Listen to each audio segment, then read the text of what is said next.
Hey, it's Sam, not here for long, just letting you guys know that we talk about hella spoilers for Death Stranding in this episode. We're past the point of no return. Just assume that this is going to happen from now on, just in case. It's been months. Go play it. What are you doing? Okay, bye.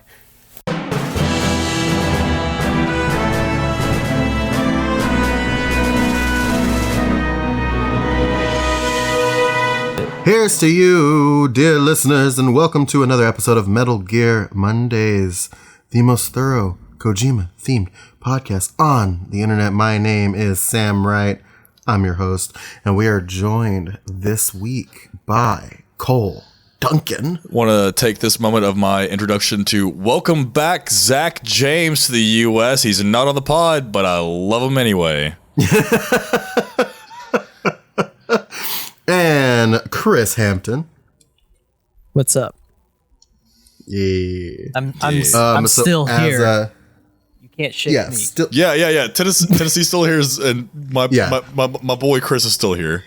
Yeah, I was gonna take a moment. So I was gonna bring up Zach, but I wanted to take a moment to talk about that for like 1 second, because if you were paying attention to news within the last week or so, you'll know about the tornadoes that went through Tennessee, and Chris was kind of smack dab middle of all that stuff. And seems like things that I love to see. The community out there is really banding together to help each other get through this stuff.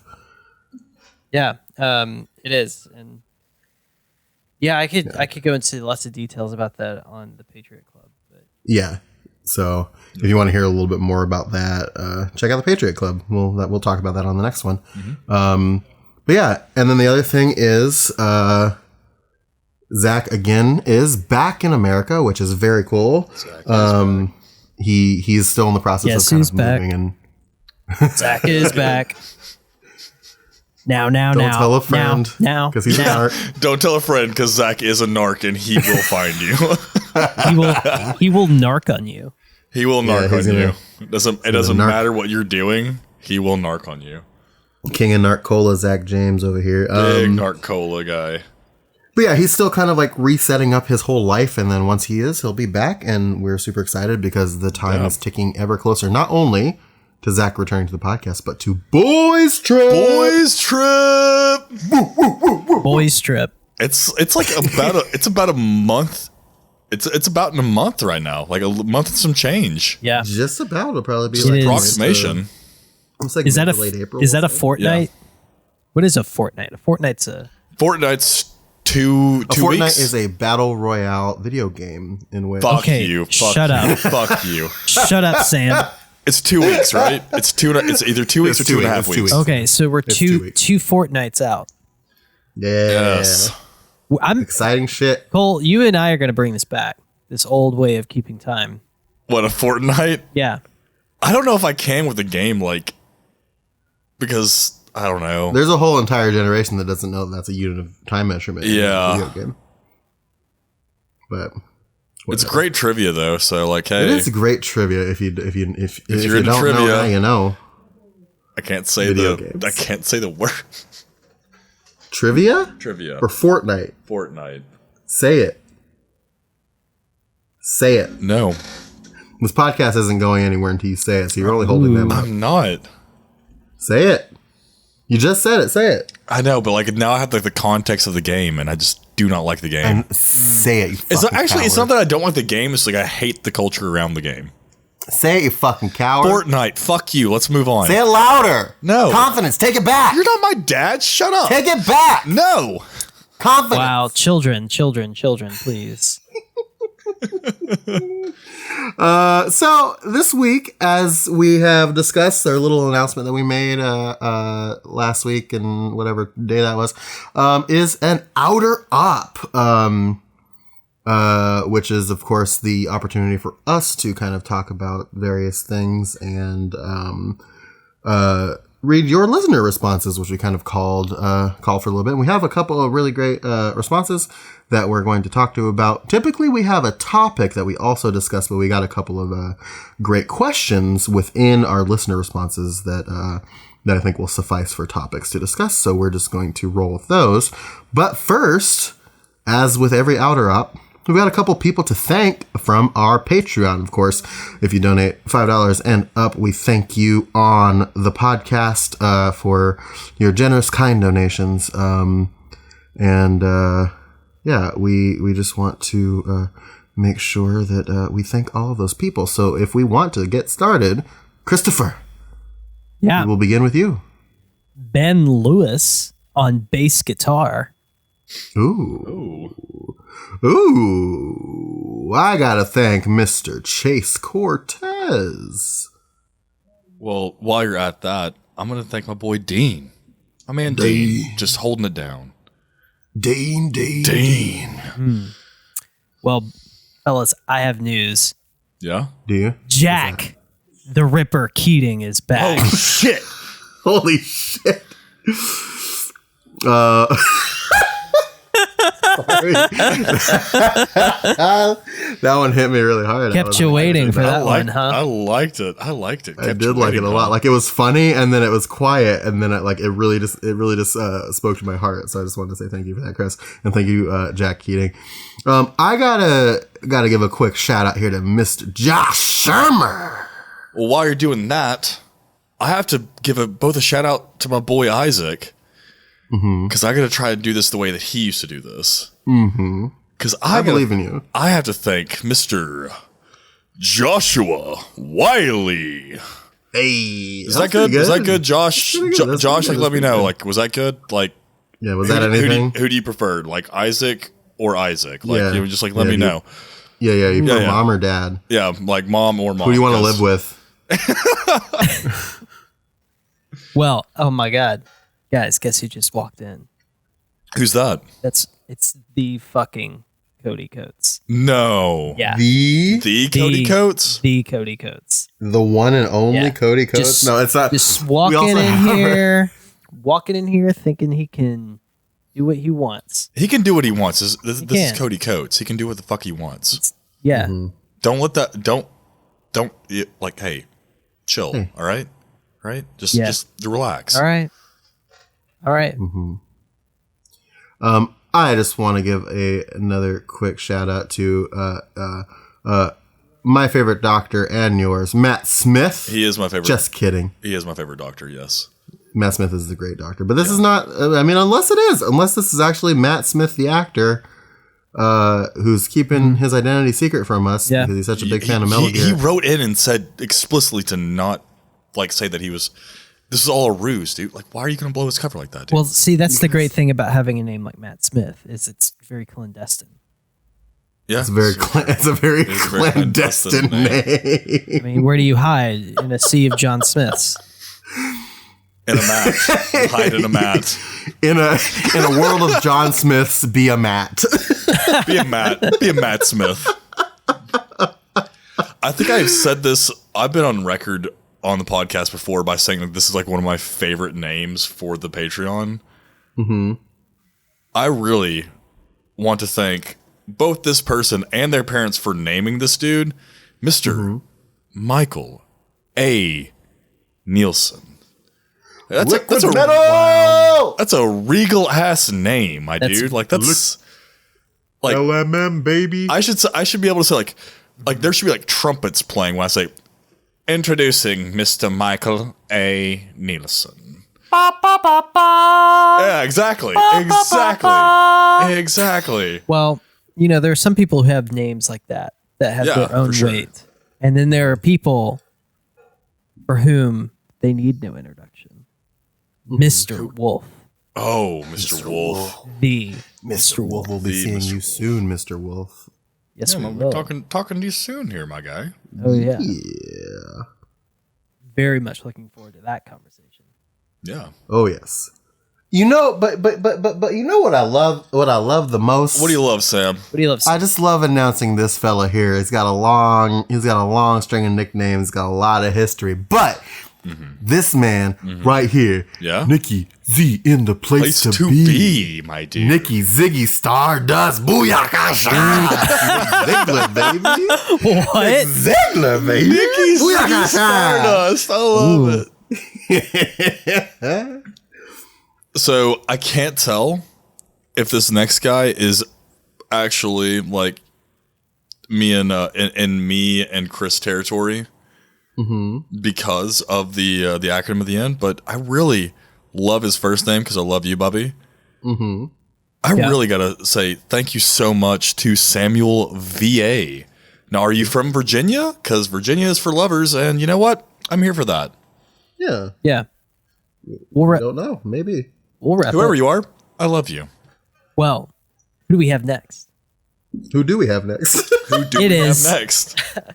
Mr. Scott Fox. Oh, Yay. Mr. Off Foxhound the coast himself. of Alaska, Mr. the Fox. Scott Fox Archipelago, baby. Not Scott XOF. No, Scott Fox. Scott Fox. Scott Fox. It's very important. To know Mr. Foxhound himself. And I have to give a shout out to one and only Adam on guard. That's good. Adam Guard, baby. Adam's an OG. He's from like Adam way is back. an OG. He's a way back. Adam's- Yeah. Adam's been around. Adam done been around the block. He been around there. And speaking of OGs, I did this one on purpose. I know you did. Guys, can I take a minute? Yeah. I really want to thank someone who's very near and dear to my heart. I want to thank my brother, Chris Hampton. Me. Thank you, Bubby. You're so nice. You're the best, man. You're a sweet boy, Bubby. Oh no, not at all. Yeah. And I would like to thank someone also very near and dear to me, who I also go way back with. And his name is Cole Duncan. Oh, buddy, thank you. Cute. Thank you so much. Yeah, Sam, you planned this, didn't you? Yeah, he did. I sure did. Well, I could have done like last time and made you guys say yourselves. This time I decided to make it nice and sweet. That's right, dear listeners. Metal Gear Mondays is scripted, just like your favorite. Yeah, reality believe it TV or not. Believe it or not.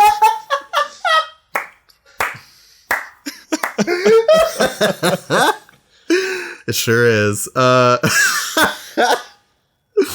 Well, I keep on telling these chuckle fucks to stop giving themselves money, but they won't. They don't. No, I believe in my cause. I believe. Yeah, I believe in my cause. Yeah, at the end of the day, we're just fans too. Yeah. I'm fans of you, Bubby. I'm a fan of you. Yeah. This is their kind and generous. But Zach, I know you're listening right now. I'm not a fan of you. Fuck you, dude. Dang. Yeah. I was gonna say the kind and generous donations that Chris and Cole give to Metal Gear Mondays are the tax they have to pay to be friends with me. So Pretty much. Friend- That's friend honestly. tax. pretty much. I'd also like to thank Joshua Mason Dixon Line. Goddamn right. That was a lot. Joshua Mason, thank you so much. Oh, it's my turn. Yeah. It is your turn. Yeah. I'm so sorry. I'm so sorry. After Joshua Mason Dixon line, like I got lost. I was like there was something that clicked in my head. I was like, oh shit, he said something about Dixie. South, baby. I really want to take the moment as well, not only to thank my brother, Chris Hampton, not only to thank Joshua Mason, but also, more importantly, to thank my man, Justin Norton. My dude. Hey. How you doing? You doing all right? Let me know. How you Miss mom you. and them? How your mom and them?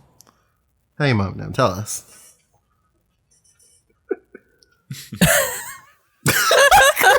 Fuck you guys. I've been trying to bring this energy this entire goddamn time. It takes a lot, all right? Yeah. Yeah. Okay. Yeah, I get it. Yeah. God, Cole. Where were we now? You, motherfucker. Right, you're right after Justin Norton, sir. Yes. So we have Caitlin Connor. Hey. That's all you're going to give her? Caitlin Connor, who of no relation to Sarah Connor. I was hoping you would go there. Yeah. Yeah, I Well, was expecting. you know, it is 2020. We are in the future now. So Yeah. Yep. Yeah. Caitlin. Blade Runner's already happened. Oh yeah. Yeah. Yeah. Yeah. Hey. November 2019. Caitlin, if you have a relative named Sarah Connor, write in and let us know. Please. I have If you don't have a questions. relative named like Sarah Connor, write in and let us know. Please. Just say hey. Yeah. Thank If you're you. indifferent about you so much. Terminator, write in and let us know. Yeah. Yeah.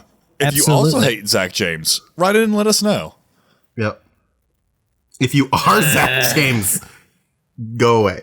Come back to the podcast. Be on the show. Yeah, if you are Zach James, stop pretending to be somebody else and come back on the show. Fucking knew it this entire time.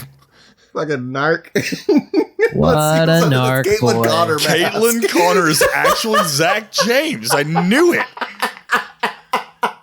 We mean no offense, Caitlin. Let's stop now before we get in trouble. I want to thank my friend and yours, Yes. Tyler. Motherfucking Washington, baby. Motherfucking Washington. This You're guy. home. How your mama know? You're home. Washington. Love it. Thank you as well to Warren Minix. I really hope I pronounced that right. Hope that like all these vowels are like just general. That's a really cool last name, by the way. Minix. It is a really cool name. There's like There's not even that many extra vowels in a normal name. It's it's just the formation of the letters. Also, can we talk about how like I hear a lot of like different people with like a last name Warren. Like I went to like school with a Sam Warren. I've never met someone with a first name Warren, and I like it. I like it a lot. I like it. I like what they're doing with the name. I like the name. I like what your parents did with the name. Yeah. What your parents did with the name. You guys, Speaking of cool names, though, Chris, we got one more person. Yeah. to thank. Oh, yes. This is the coolest name. this is a cool ass name. Seamus Moose. That's a fucking Seamus cool name. Moose. God. I thought it was Seamus. I've talked about this on the podcast before. I thought that like Seamus Moose was like a moniker? a moniker, a pseudonym. His fucking brother wrote in. His name's Tom. We're gonna read a letter from Tom and Seamus in this episode. Oh, hell yeah. Their last name is just Moose, and his parents' name Seamus is badass. That's cool. It's really cool. You know, I'm with a here name like for it. that, you're going to go far in life. You are gonna go far. Yeah. Seamus extended us a very generous invitation that we will discuss later on in the episode. For sure. But with that, thank you guys so much for being patron appreciate it. donors. If you'd like to join the Patreon and join that rank, you can go to patreon.com/Metal Gear Mondays. And even if you don't want to join us at $5, we do have tiers at 2 and 1 that'll get you access to our Discord server at 1, and then we have an extra podcast. We briefly mentioned the Patriot Club a little bit earlier, that we release every other week, that I think is very funny, where we just kind of talk about whatever the fuck we want, and just it's fun. So Yeah. check that out. Check Are we ready to it read some out. responses? Let's read some responses, boys. Let's read Yeah. some responses. I think I'm cute Chris, first. we got a first response from you, sir. Yes. Now, Danny, I'm going to apologize. I think it's Danny Kuehler, if I'm pronouncing that Let's go with correctly. that. Yeah. Danny, I'll post my social media information so you can berate me if that's incorrect later on. As it should be. Yes, as it should be, as Twitter law dictates. Okay, so Danny writes, I really enjoyed the transparency and brainstorming nature of the last episode. All of the options you guys discussed sound great. In regards to changing the name of the podcast, I think the new name should be Metal Gear Some Days to appease a certain troll boy. Just kidding. Never change it. I wonder who she's talking I about. wonder who and you troll I Nicole. wonder- You better not. wonder. You better I'm fucking being not. good. I'm being good. Be Yeah. good. You're being good. I'm good. We gotta keep Cole chained up. Good. We do gotta keep cold chained up. Arr, arr. Anyway. Big bark. Yes. Big bark energy over here. So Danny bark energy. goes on to say, I have a couple of ideas for an episode that I would like to share. I'd be curious to hear about everyone's opinion on the future of Metal Gear. Too bad you're not getting Zach James. Yeah. Oh, no. Yep.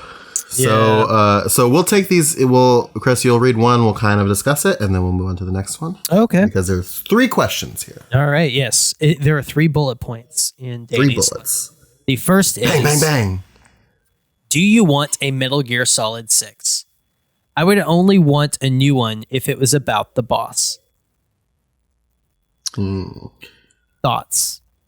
I've thought about this a lot. I would love a Metal Gear Solid 6 based on the boss, but I think an underrated idea for a Metal Gear Solid 6 or like a main entry in the series is to do a game based on the time between Metal Gear Solid 1 and Metal Gear Solid 2 when Snake and Otacon were doing philanthropy stuff. I like that. And I've thought about that as well, because I think that you're exactly right. That would be a really cool game. But the nerd in me, like the history nerd in me, honestly kind of wants a Metal Gear that talks about like the founding of like the Patriots, like back in like World War II. Okay. Like I want to see, I want to see that. like the kind of espionage happening, like way back, like with like the philosophers. Like back, but when the Legacy was created. and things Exactly. like that. That's what I want. Like I want to see like the kind of spy games that happened in like the late 40s and 50s, leading into the events of Metal Gear Solid 3. I think that would be really cool. But I also really like a game centered around the boss, because that would be also insanely awesome. What about you, Chris? Okay, so I do not want a Metal Gear Solid 6. I have a very specific thing that I want. Blasphemy. Okay, shut up, Cole. I'll meet you in the parking lot. Damn. Wow. Zach, is that you? I have to channel the spirit of whoever is not on the podcast. It's like a curse I have. So when Sam's not here, I'm a little sassier. But when Zach's not here, I just get a little violent. You just get angry, and I revert to a caveman-like state. It's a good look for me. But what I think, I'll meet you in the parking lot. I'll meet you in the parking lot in 2.5 hours when either one of us drives there. bell rings, meet me in the parking lot after 6 period. Anyway, so what I want is, I think that they should get like some fans of Metal Gear. Konami should hire some fans of Metal Gear and like Kojima acolytes, and give them the Fox engine and tell them to remake Metal Gear and Metal Gear 2 Solid Snake's Revenge and make them very high budget. That way you still get the Kojima influence in the Metal Gear series. They're basically just taking the game and remaking it. And we would get to play as young Solid Snake again. That's been something that I've wanted for a while. Yeah. That would be so cool. That'd be a lot of fun. I think that's the only way that they could make new games without Kojima involved, as far as the Because story they already is. have material to work on. Right, yeah, there's already a story written, so. And we would get to play these really cool games in a way that just doesn't make us want to chuck a NES controller through a TV. Because I don't know about you guys, but I find them very difficult. They are very difficult. very we played the first Metal Gear. Me and Alessio did for the Patreon, and like it's fucking rough. Oh yeah. So yeah. Would you like to read the six? So I guess what I will say is that as much as I would love like one of those ideas that I said, or any of the ideas that we presented here, I don't think I do want like a true Metal Gear Solid 6, because I think part of the whole like point of Metal Gear is Kojima's direction. Yeah. I wouldn't want another Metal Gear unless Kojima was behind it, and I don't want a continuation of the story. If anything, I would want filler. Ooh. Yeah. I just had an idea. Love ideas. Yeah. Oh God. So, right, they remake Metal Gear and Metal Gear 2. Metal Gear Solid 6 should just be Metal Gear, but you play as Venom Snake instead of Solid Snake. No, I hate it. You hate it? I hate it. You're the bad guy instead of the good guy. I hate it. I hate it. I just Yeah, okay. I don't know. It's not me slamming you. I was just like, I played as him. I'm good. Oh, Yeah? that was the twist. I thought it was good. I liked it. I like Venom Snake. He's interesting. He's interesting, but like, Yeah. fuck off. Like, I want to I do like. I want to the play idea. as someone that like actually has some merit to the universe. All right. Yikes! You don't think the main villain of the first Metal Gear game has some merit to the universe? No, because no one knew who he was until Metal Gear Solid 5 came out. So we have context now. Yeah, we do. We have. We have context, but there's so many more interesting people to play as. Oh, you just want a Well, that- Revolver Ocelot game. Shut You up. sure maybe. do. Well, so okay, let's get to the next part of the question because Yeah. that was going to be my answer to this question. Go, Chris. Go. So okay, so bullet point number 2. Would you want another one-off like Revengeance? If so, who would you like to be the main character? Big Mama and the marinade bag? The fucking marinade bag. Marinade bag. Quiet with clothes on. But she would choke, you know? She would would choke. She God. would Maybe suffocate. before she became quiet. Yeah. She was loud. Yes, when she was like Big loud. Metal Gear Loud. The answer is Revolver fucking Ocelot. Yeah. The answer is obviously Revolver Ocelot. Oh my course. god. Or If it Kaz. gets to be like- or Kaz, Kaz when he would was be doing cool all that too. fun stuff in the jungle. Yeah. Yeah. Honestly, if we're talking like over the top, like I would absolutely welcome, as long as it wasn't like Survive, I'd absolutely welcome like Platinum making another fucking Metal Gear game. Oh, Yeah, yeah. just don't make it survival horror in the shittiest possible way ever. Right. But like if it was like fucking over the top gunslinging Revolver Ocelot, like fucking Yeah. slow motion bullshit and like guns, fuck yeah, I'd play that Yeah. game. Yeah. I'd play that game all goddamn day. Get the guy who like did all of like the Deadeye shit for Red Dead 2 from Rockstar and like just throw it in there. Have fun. Yeah. No, they should totally just make it like a VR game, Yes. And, I'm okay with that. like a rail shooter. Still okay with it. Yeah. Still okay with it. Still okay with Could it. you imagine how cool that would be with two? I would feel two revolvers amazing. with the the VR controllers and the headset. God, that would Yeah. be so tight, wouldn't it? Or just or do like the one like do the like option for like one revolver and then like another hand for items, and then also if you wanted to fan Oh, with the with the other hand, I'd be so okay with that. hold up! I just had another idea. What's that? What? They should do VR missions In VR? in VR. Yeah, I'm okay with that too. Mm-hmm. How freaking cool would that be? Make That'd be pretty damn cool. make Metal Gear VR. Yeah. Okay. You know what? You want to hear an idea that I just had that I think would be pretty cool? What? Like if it was like Metal Gear Rising style over the top like insaneness, I think a game where you play as like the Beauty and the Beast unit would be pretty rad. Just Like within committing their, like- war crimes all over the place. Yeah, cannibalism and shit. Yeah. No, Okay. fucking like in their That would be armor, cool. like it. That would be cool. Like it doesn't have to be like the super sexy, but like I mean, like in the armor and like as far as like the boss fights go, are pretty Yeah. fucking badass. So Yeah. I would play those games for sure. Yeah. Going back to our interview from the other week, I mean, Skullface was just the guy that cleaned up after Snake. It'd be kind of Yeah. cool to get a little bit more of a in-depth take on like what he was doing the entire time. You wanna- That'd be pretty cool. You want to just play as a janitor?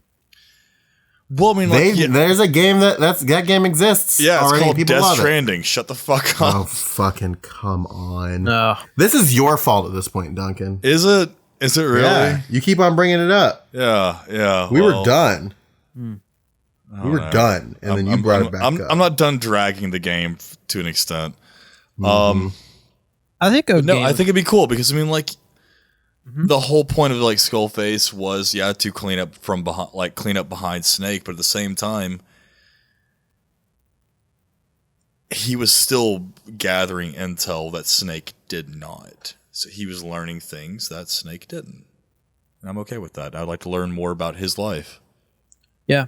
No, but for real though, there's this, I don't know if you guys heard of it, but there's a game called Viscera Cleanup Detail on Steam. No, I've never. That's heard of this. literally about the janitor going through, like after, like going through basically like Doom after you've left the scene and cleaning up all the blood and guts. And That's it's hilarious. Fucking hilarious.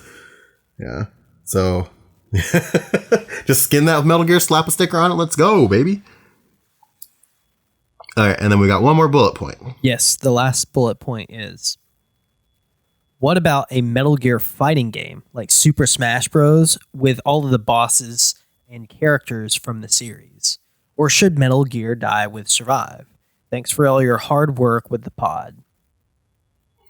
The part of me like really hates the legacy of Metal Gear's last like entry is Survive. Yeah, that's bullshit, isn't it? I don't count it as I legit like do not count Survive as canon. I mean, yeah, I don't either. But then, like, I mean, you look up Metal Gear, and the chronology is going to say Survive as the last entry in the series. And whether or not you want to count it, it's going to exist for people to look I'll be very honest. I am also reticent to be okay with calling 5 the end of the series with how sparse the story is in that game. Yeah, Just didn't have any of the magic of the previous 4 in the series. I'm with you on that, but I'm better off saying that I'm okay with 5 being the end. Also, good use of the word reticent. I don't hear that word. Yeah, for real. Good on you, buddy. Thank you. Yeah. I think a fighting game would be fucking dope. It sounds more like the Onimusha fighting game that they had, Onimusha Blade Warriors. Mm. I don't know if I want it. Or PlayStation All-Stars. No. That's exactly what I was thinking, and Yeah. that's why I So- don't think I want it. No, so you know what I think I would prefer? Definitely not like exactly like it because some of the elements are frustrating, but kind of like instead of like a straight on like not isometric, like the straight on fighter, kind of like those Naruto games, the fighting games, where you have like a full 3D arena, you can run around in 3D space and play it like that. I think that would be really cool. Oh, like the Dragon Ball fighting games? Yeah, like the Dragon Ball, Naruto, like those anime fighting games that they have. Yeah, I'm so good. I'm good. You know what I want is an RTS where you play as MSF and Thank you. then like That'd be cool. Thank That you. would be so A fucking Metal Gear just- RTS would be fucking amazing. Yeah. I know it will be because I've played the Metal Gear mods that exist for Civ 5. We And they are talked so about good. this in our group chat Yeah, we did. a couple weeks ago. Yeah, we did. Yeah, that we talked about. I was like, "Hey, would Metal Gear be a good RTS?" And everyone was like, "Fuck yeah, of course it would be a good RTS." So I want Yeah. Metal Gear RTS. Think about that. Like you are, starting out as MSF and you're like researching the Metal Gear and building it, and then you can deploy it. And you're taking all these contracts, from different nation states and shit. You could even have like different eras, kind of like in a Battlefront, like a Star Wars Battlefront game, where you have like Mm-hmm. the Empire era and the prequel era and the sequel era, but MSF and then like Outer Haven and even like Metal Gear Solid 4 where you have like the different PMCs. Yep. That would be such a cool game, and I would put thousands of hours in it as much as I've played Civ. Oh yeah. Konami should just license it to Sid Meier. For sure. And just let him go. Just be like, here, go. Make something interesting. Yep. Like that. Like that a lot. Yeah. Thank you for your response, Danny. Yeah. Cole, you want Yeah. to read the next response? Sure. So this one is from Warren from Jersey. So what's up, Warren? Warren Did you call him writes. Warden? Warden? I said Warren. You said Warden. No, I said Warren from Jersey. Okay. He's Warren and he's from Jersey. Yeah. You want me to do that one more time? One more time. Yeah. So he is Warren from Jersey. I'm just thinking about Zach right now. Warden from Jersey drinking warder. Jersey. Drinking warder. Anyway. Fuck you, Zach. Warren from Jersey. Warren from Go Jersey ahead. writes, "What's up, MGM? Not a whole lot, buddy. How are you? For starters, been listening for years, but I have never responded or actively joined in on the conversation often." And then he writes in parentheses, "Kept you waiting, huh?" Well, times have changed. I recently signed up for the Patreon, and I believe you truly deserve it, especially now. Thank you so much. Thank you, sir. Per your call to action, Death Stranding response. Played through it, overall enjoyed it, fell in love with Mama, Higgs, and Hartman as the game went on, and Cliff was a very impressive character and performance.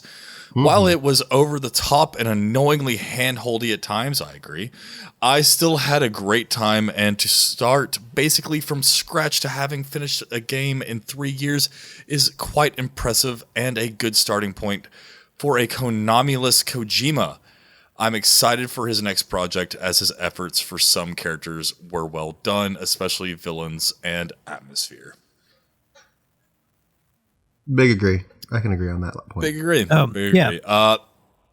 I will say I will hammer home the atmosphere of Death Stranding to death as being incredible. Yeah, yeah. I think overall enjoyed it. Kind of, it explains exactly how I felt about the game. I wasn't overjoyed. Overall, though, I liked it. I think it is the most vapid and beautiful video game I've ever played. That's not bad at all. Just- He goes on to say, generic Metal Gear stuff. I am a big Metal Gear fan and have recently been trying to get more active on Discord and such. And once again, parentheses, I suck at that stuff. But personally, Metal Gear Solid 3 is the favorite. That's because it's the best, Warren. It's because it's the best. Bold. No. Truth. Bold. Truth. Bold. Truth. Two. Truth. Two. Truth. Two. Shut the fuck Two. up. I'm reading his message. Shut the fuck up, okay? I'm responding to your response. yeah, to his okay, message. Duncan. okay. Listen, Metal Gear tiebreaker. Solid 3 is the favorite. Oh, but no, Metal Gear Solid no, 1 no, no, is no, the no, game no, no, no, no. I'm talking. Chris, I know. Chris said tiebreaker. What does Chris Tiebreaker. say? Metal Gear Solid 3 is best. Thank you, Chris. Shut the fuck up. You. Metal Fuck Gear Solid me. 3 is the Fuck favorite, you. but Metal Gear Solid 1 is the game. Sam, I let's play meet in the more parking often. lot. Warren, I'm sorry they're doing this to you. You're about to experience my the opinion fury, changes like okay? the wind on 2 versus 3. It's fine. Warren, legit, I'm gonna take a minute out of your response to say I'm sorry for how Sam is acting right now. It's really So obscene. It's obscene. It's obtuse. It's so gross. It's terrible. But as a fellow Metal Gear Solid 3 lover, I want you to know, me and Chris were here for you. All right. He goes on to say, Sam, God damn it. Metal Gear Solid 3 is the favorite, Sam. You want to repeat that again?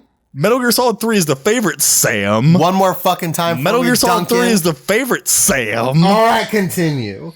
But Metal Gear Solid 1 is the game I play more often. Does anyone else have a MG game like that or any other game series like that? As for mechanics in the Metal Gear Solid series, what is your favorite or most influential to your gameplay style or taste? Metal Gear Solid 1 is also the game I play more often from Metal Gear. I've played Metal Gear Solid 1 at least for the show 3 times. I played Metal Gear Solid 1 so much. Yeah. I mean, hell, me and Chris were playing it in a bar like the other day. What's great about Metal Gear Solid 1 is it puts you right in the game. And what's terrible about Metal Gear Solid 3 is you have to watch a fucking hour and a half movie before you actually touch a controller. And it's a very hard game, I think, to just pick up and play because of that. So I would say that the 2 that I play most often are probably Metal Gear Solid 5, just because I love its like sandboxy fun goodness. Yeah, the gameplay in 5 is like probably the best in the series. Oh, for sure. And then I really like Metal Gear Solid 1. And really, it's just so Zelda-like, you know? That's what I love about it. It gives me like, if I had the ability to play Ocarina of Time, that would probably be the game that I just play over and over and over again. But I have Metal Gear Solid instead, so that's just the game I put on when I want to like turn off. I think the thing about Metal Gear Solid 2, not Metal Gear Solid 2, but Metal Gear Solid as well, is that Metal Gear Solid is such an, like, it's a little stiff sometimes, but it's like the mechanics are so simple and easy to pick up that I think anybody at any point can like pick it up and just understand what's happening.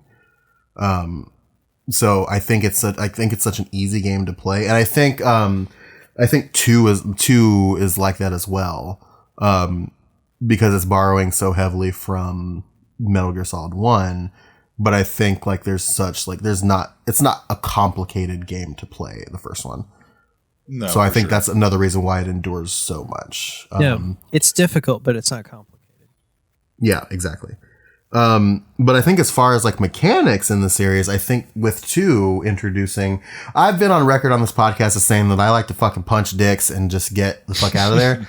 But like, I think introduction of like the ability to trank and to do non-lethal has like changed my entire like worldview of Metal Gear, like especially with 5, because it's such an important like part of 5 is not killing people and like taking them back to base so you can have people for your base.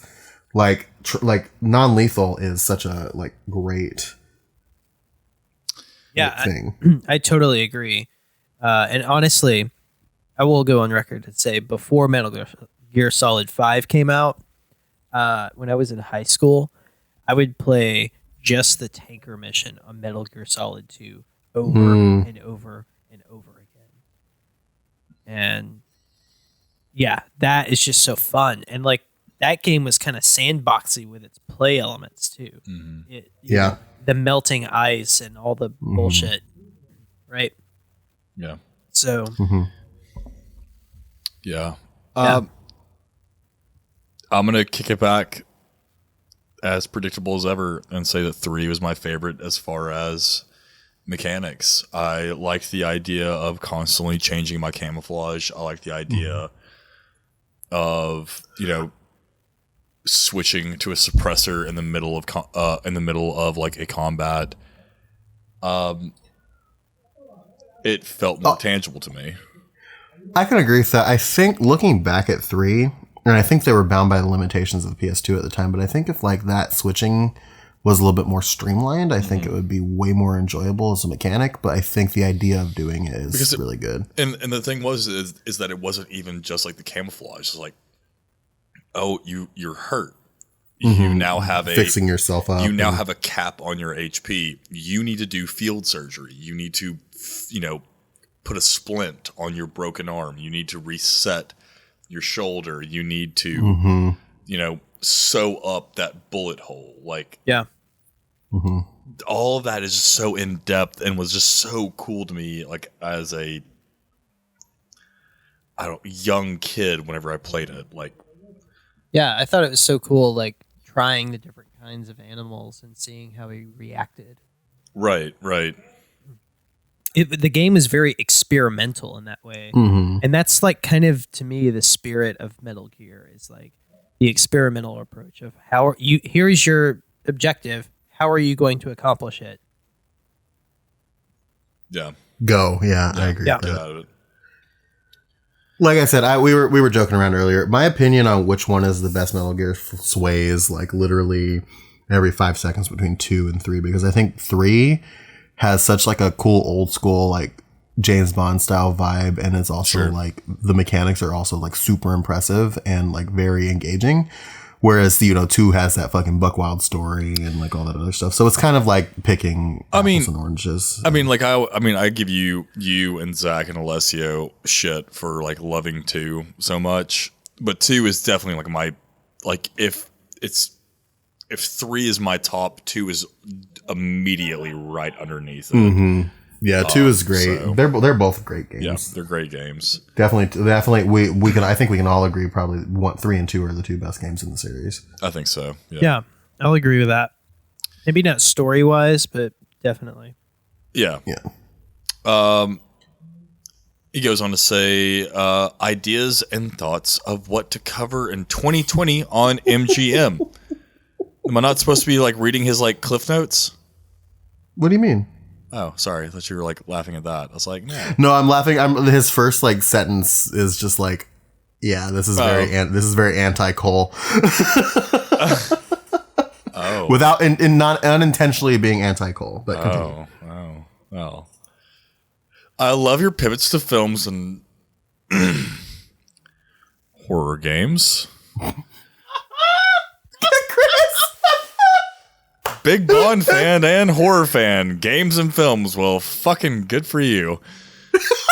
Leave Warren alone. I'm not attacking him. I'm just saying. Be like, nice. fucking Okay. Good Be for nice to Warren. Warren. I mean, I'm glad he enjoys horror games and films. It's fucking awesome for him. Anyway, With some of the films you've discussed with The Thing and Blade Runner, both of those films have games made in their worlds. The Thing and Blade Runner have what? Really? mm-hmm. All right. He's going to bring up a game that I've been very curious to try out, but I did not realize it was made in the. Continue reading. Okay. Yeah. I would argue that the Thing game is trash, but that could be half the fun. We played worse games. Mm-hmm. Oh, okay. I see where this was going. Yeah. Observer is an indie game made in the Blade Runner world, and that game is fucking tight. So I've seen Observer floating around, but I had no idea it was made in the Blade Runner world. And I would love to didn't play know that it was Observer. made in Blade Runner's world either. I just knew that it was a psychological horror game, and and at least one or two people was like, "You should play that because you don't like horror games, but you like Blade Runner." And I was like, "Fuck horror games, y'all! I love you, but like, nah." But now that I know it's actually in the world, though, Yeah. That could be something. Hold the fuck up. I've been wanting an excuse to play the Observer, but I just haven't had a chance. I'll go on record right now. If it is in like set in like a Blade Runner world, I am open to it. I think we should just go ahead and commit to doing a Cyberpunk season. Not like I have a choice in any game that I play, but Right. I'm open to it. Okay. Okay. But I'm Okay. also down. I'm also down for a Cyberpunk series. Yeah, I think, we could Police Not Snatcher, Yeah, Blade Runner, Cyberpunk 2077. yeah. I really didn't know that The Thing had a game. Was it back in I the didn't either. 80s? I have didn't no either. idea. It might have been. This is The Thing as in like, what's his name? The guy who did Watchmen. Oh, is Alan- that Snyder? Alan Moore. Oh, Alan sorry, the Rickman? not the comic, not the movie. Alan The- Moore. Yeah, Alan Moore. And, Alan Moore. Yeah, Yeah. Is that the same thing? I don't know. Like, is that the thing? The same the thing? Oh, I don't know. I have it might no be. idea, I have honestly. no clue. That'd be interesting. Those comics were really interesting. They're very like Shakespearean. Mm-hmm.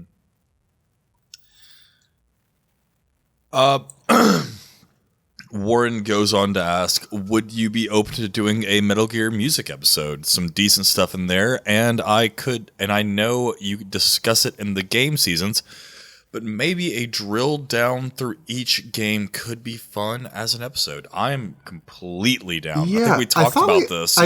In the last week's episode or the last episode, I think we did talk about. Yeah, I think we where- did. Yeah, absolutely. Yeah. I definitely want to do a music episode, and we have like a guest. I think that we could line up for that episode. So Because I know one person on this podcast is a huge David Bowie fan.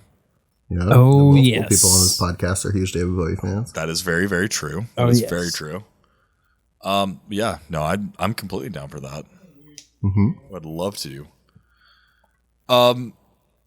Warren goes on to say, I would love character-driven episodes, similar to your episode on Death Stranding, just a specific breakdown of a character over the game's history, but also as a single game.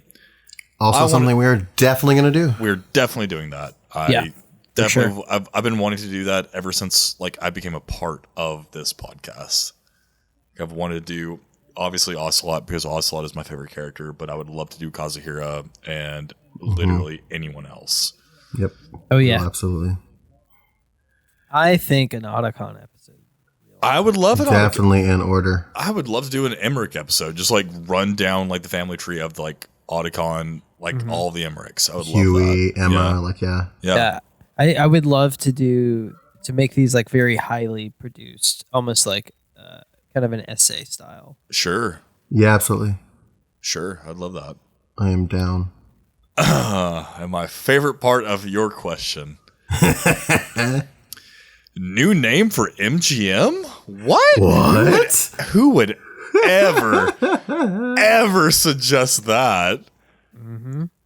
Just use the option of, quote, Metal Gear Mondays Presents.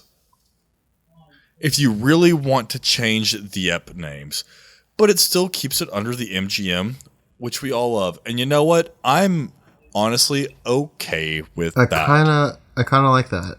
I do like that. See what Warren did was Warren offered a Cole, really amazing title, and I like the name. I like the name. Yeah. Sure. What Warren did was constructive. And Warren, I want you to know from the bottom of my heart, I appreciate you and God, you motherfucker! I can't have. We're not one changing fucking the name. Oh my God. No. Cole, we have to release you back up now. You thought you'd get away with it. Oh, it's different when you do it at the end of episodes. So now I have to actually sit and listen to this. Yep. Sorry. Thank you, Warren. Not thank you, Cole. Thank you, Warren. Before we move on to this next letter, I was just reminded of this that I wanted to bring up. Sam Lemke in the Discord, who we love, brought up the idea that he would love to hear us play Cards Against Humanity for the podcast. You don't want that. He definitely want that. You don't want that. I guarantee you that's something we're going to do on Boys Trip. So. For sure we're going to do it, but you don't want that. Oh, him want that. Him want that. Anyway, so thank you for that, Sam. I want to start reading, so we're going to split this one up. It's a little bit longer, but we love those. So, yes. So I'm going to start reading this letter from Ben Della Rosa. He actually sent us 2 letters in the intervening time, so I've kind of combined them together. And he first sends an email about his time with Death Stranding. So he kind of starts with his general thoughts on the game. He says, I'm still a little confused about what the state of the world is at the end of the game. This is Death Stranding. I thought that would, with the connection to Amelie's Beach severed, that there wouldn't be any BTs in the world, so seeing all those BT babies at the incinerator was odd. Also, I read one person's theory that Louise actually died and Amelie brought her back to life and gave her the necklace which finally severed the beach. That would be why the rainbow at the end had blue in it, wasn't upside down, and the rain wasn't timefall. Make sense? Kind of. I mean, it's not the worst thing I've heard in regards to Death Stranding, so... I'll buy it. I'll buy that for $1. He continues, I like the overall story, but I think I need to play through again on easy so I can get the whole story in under 115 hours. He played this game for 115 hours. God, I'm sorry, dude. I'm so sorry. He said, I got a little lost in the story before connecting up the Geo, Paleo, and Evo Devo because I wanted to do everything I can in the central region before jumping over to the west coast. However, I thought the ending was perfect. It wasn't until after I completed the game that the relationship that Cliff had with Sam hit me really hard. I had my suspicions during the story that Sam was Cliff's kid, and when they finally revealed that, it was a whoa moment. However, the next day when I was trying to process everything even more is when the feels hit me. Fighting Cliff in those 3 battles, and he just wanted his son. He just wanted a hug. Being a father, I can't imagine the pain and suffering Cliff was going through. Even writing this gets me a little teary-eyed. Cliff just wanted to be a good father. When he said that he was afraid at first when becoming a father, but realized that it made him brave, I totally related to that. Not that I'm in any special forces and could get killed, but for me, being a father meant that I'm now responsible for another human being. I'm responsible for shaping a person's life, wanting to be there for them whenever they are in need, and being able to help them get out of a jam. Anyway, enough about being a father and back to the game. That really quick, that's like being someone like I have like a really great relationship with my dad. Yeah.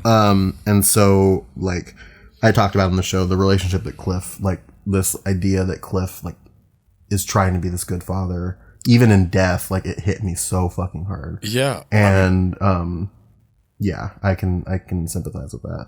I really hadn't fully processed that kind of aspect of the game. Mm-hmm. That gives the game a little bit more depth for me, honestly. Was just it's not just Cliff trying to regain like property, it's Cliff just trying to be a good dad. And damn, okay.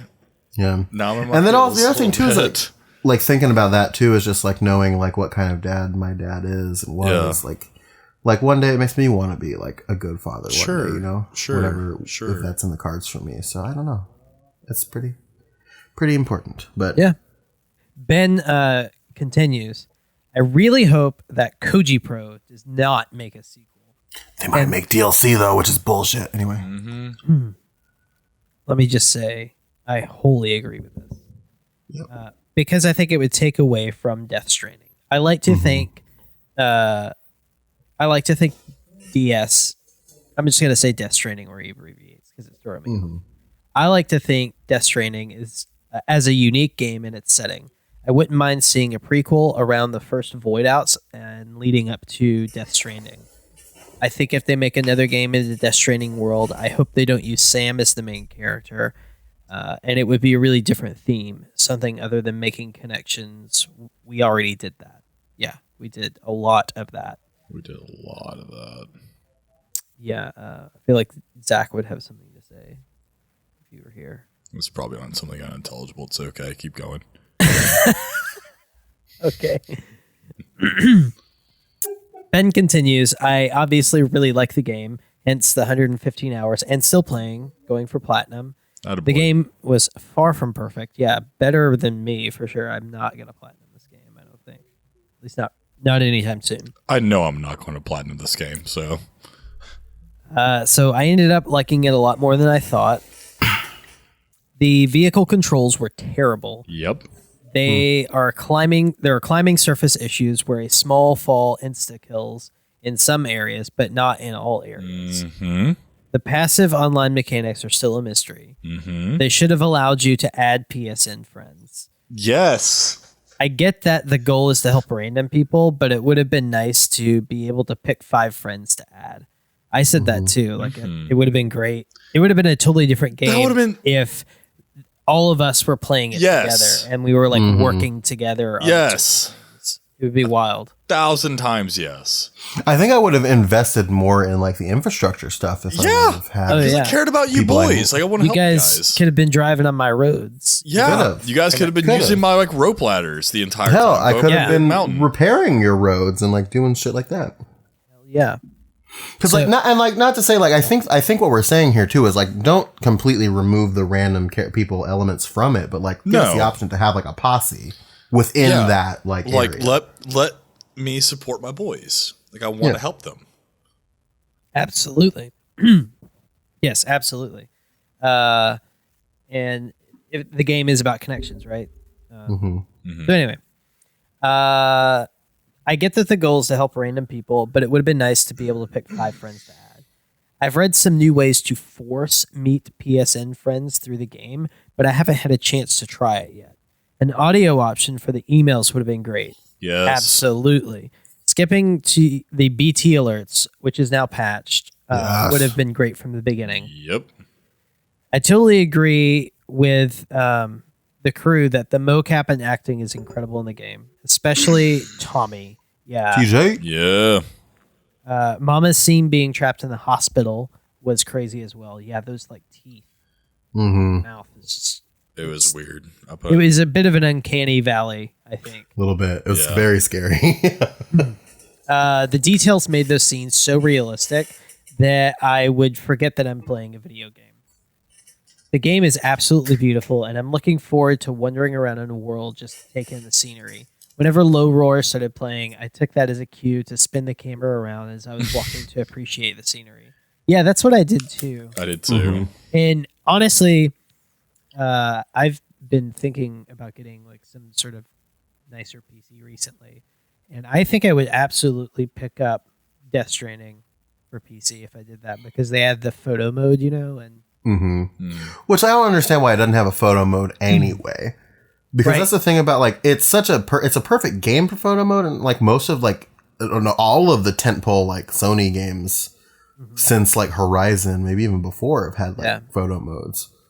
And I'm very excited for the PC version because I think people are just going to rip this game wide open. Oh, God, it's going to be a completely different game. The mods and everything that people come up with, it's going to be insane. Yeah. I'm excited for all the BTs to be Thomas the Tank Engine.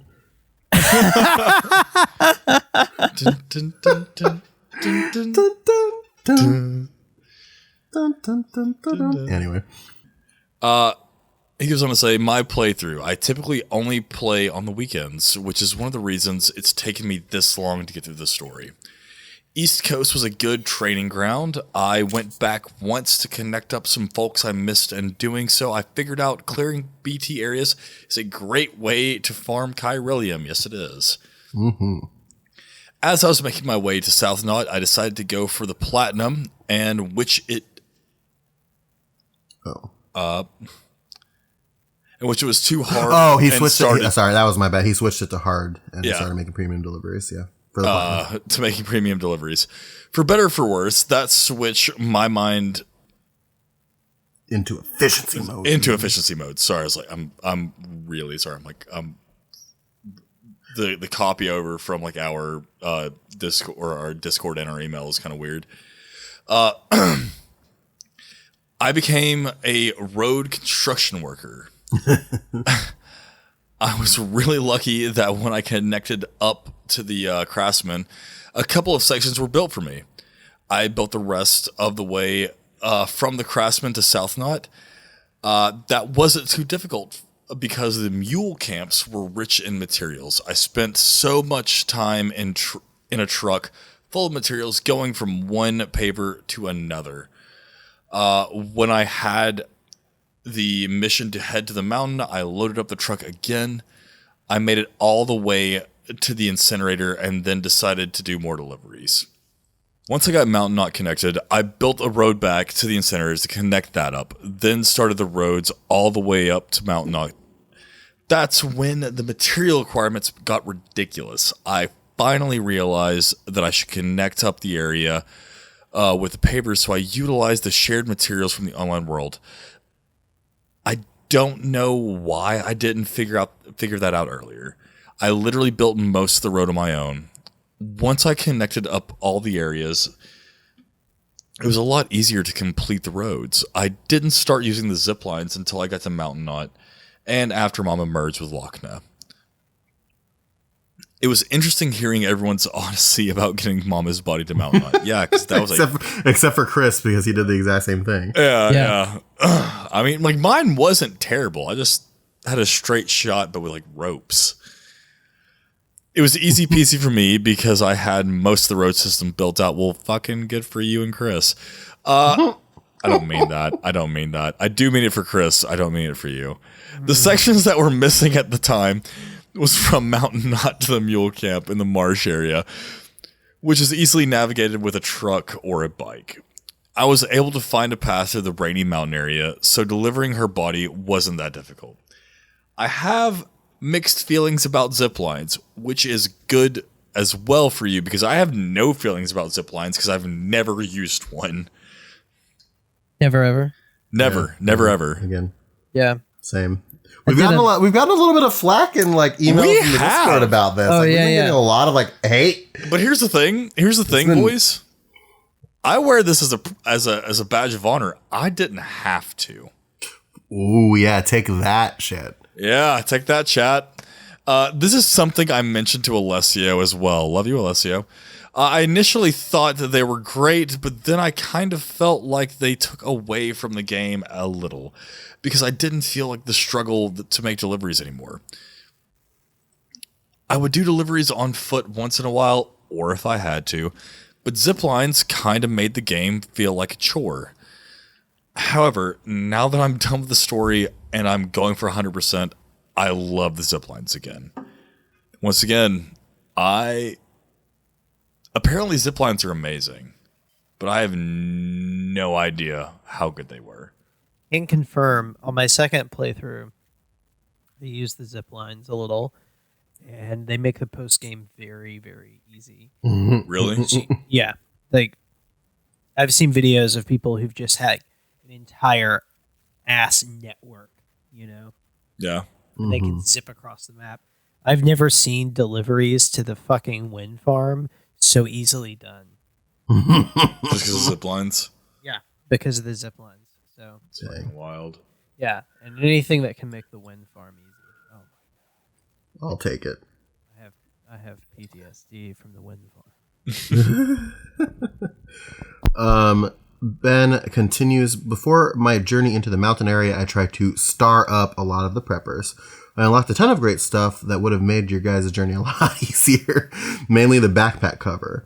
When I heard Zach and Sam's issues with the crypto delivery to Save Fragile, I was trying to remember why I wasn't having issues with the package degrading. I then remember, when I fucking fell over and it was game over because I had like 1% left off the thing. I then remembered that before going to Lake Knot, I made a pit stop to make sure I was all loaded up and had a fresh backpack cover. I adjusted my load so that, did I miss the backpack cover entirely? I think you may have, but I didn't know that was a thing.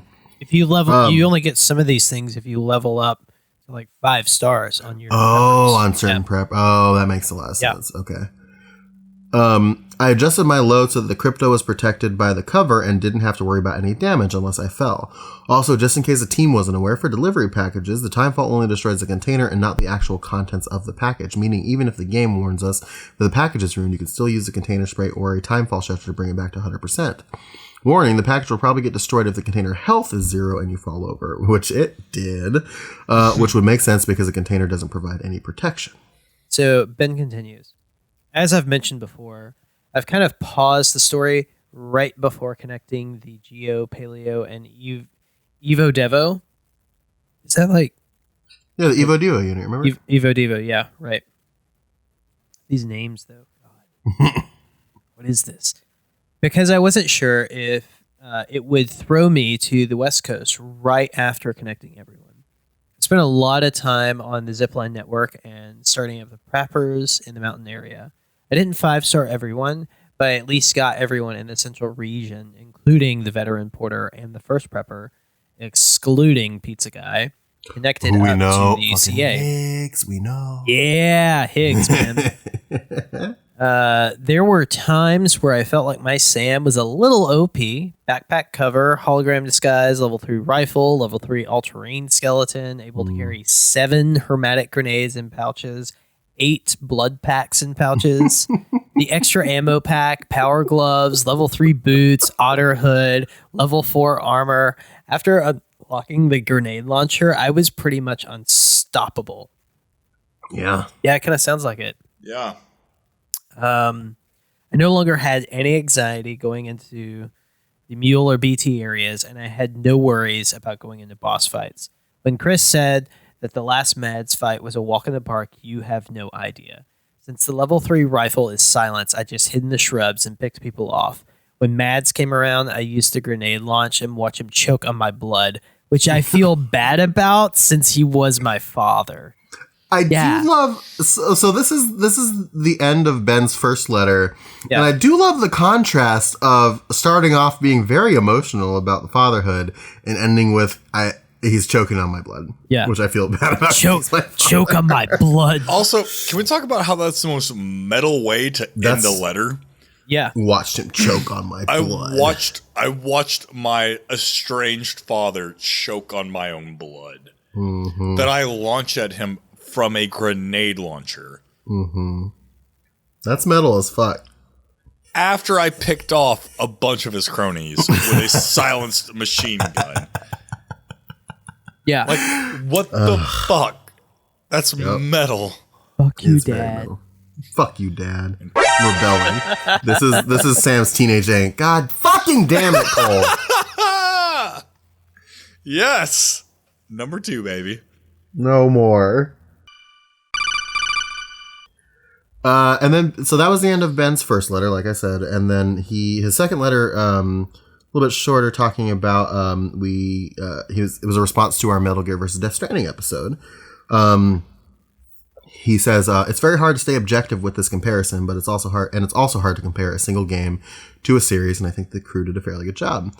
The world. To Cole's point about messing around in an open world, making the deliveries in Death Stranding gives you that opportunity to mess around in the world. I agree that Death Stranding wouldn't be good for random encounters when exploring, but as was mentioned during the episode, everything in Death Stranding is intentional. In regards to exploration in Death Stranding, I would actually compare it to Breath of the Wild. I would get the same sense of accomplishment when I would reach the peak of a mountain in both games. The story, controversial opinion, but I think the story in Metal Gear Solid 5 actually wasn't too bad for a Metal Gear Solid game. I think the bigger issue is how the story was told. There was a lot of context in the cassette tapes that could have easily been cutscenes versus listening to them at another time. Well-placed cutscenes would have made a world of difference. So here's what I will say, and this is the point that I've been making the entire time, is that I think that if important context details for the story are optional, not a good story. That's my opinion. I think that there's a lot of it. Metal Gear Solid 5 has this, Death Stranding has this, and I think we've talked about it to death, but I think that like it saying that the story is actually not bad when like you don't have to do this stuff. And if you want like and it's important to understanding context and details of the world and the characters and things like that. So I'd argue that that's not a well-structured story. And that's kind of like I've beaten that to death these last couple of weeks. I don't think that the story is bad, but I do think that the game and the story are too incompatible for each other. Like the story that Death Stranding wants to tell cannot be told just through the eyes of Sam, and with the limited like gameplay style that you have. A lot of what happens in like the letters and things are things that are happening to other characters and not things that are happening directly to Sam. That's not true for all things. Like the notebook that his wife kept. A lot of those were like therapy session notes, and it would have been interesting to see that, as like a flashback or something at one point. But there's a lot of stuff, and I agree with that. There's a lot of stuff in the context of like a lot of the letters and emails and stuff like that I think if included within the main story could have like elevated it so much more than it was. Oh, absolutely. And that's what I'm saying. Like I understand that like there's a lot of stuff that like is happening to other characters in the background, and that's all stuff that can be like optional emails, audio files, whatever you want to make them. But I think there's a lot of like stuff that was left out of the main story that was in regards to Sam that could have helped the story a lot. Yeah, that's true. And very similarly to 5, as 5 has so much stuff that's like story important that was audio files, audio logs, and briefings and things like that they just don't talk about. And that's my main thing with Metal Gear Solid 5 story, is that the story is so like piecemeal and like sparse because of that I wouldn't necessarily call it a good story, because they're not injecting the actually important stuff into the story. So yeah, I think those are all valid points. Ben continues, I'm wondering if Kojima cut back on the use of cutscenes because of the feedback from Metal Gear Solid 4. I think having 12 hours of cassette tapes is a little excessive. I'm not a fast reader by any means, but I'm pretty sure I can read that amount of text in less than 12 hours. With that being said, it would have been nice to at least have the option to listen to the interviews and emails in your room in Death Stranding. There's also a music player, so why not have a dictation machine? The characters. I thought it was funny that Zack and Cole, ? I totally forgot that saving Amelie was part of the story and not just to connect America. I kind of get what Cole is saying, that we don't know much about Amelie and she's shady. However, knowing that she was family for Sam and that he obviously loved her was enough of a connection for me. Maybe I'm just simple, and it might be because I'm currently trying to build a better relationship with my siblings.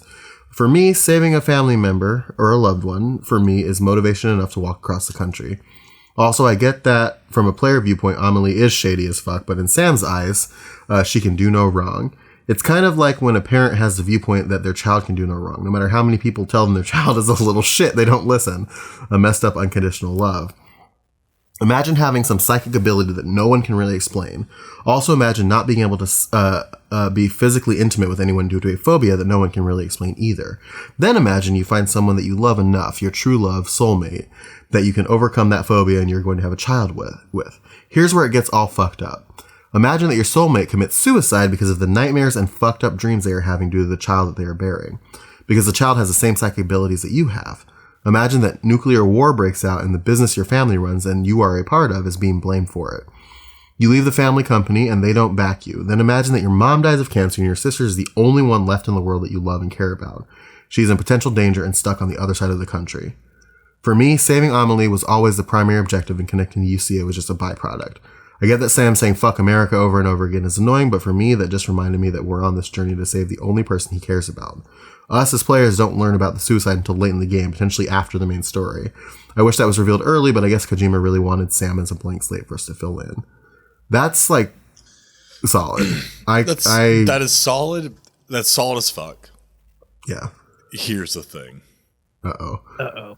And I'm not going to bash anyone. I'm not going to say anything like rough here.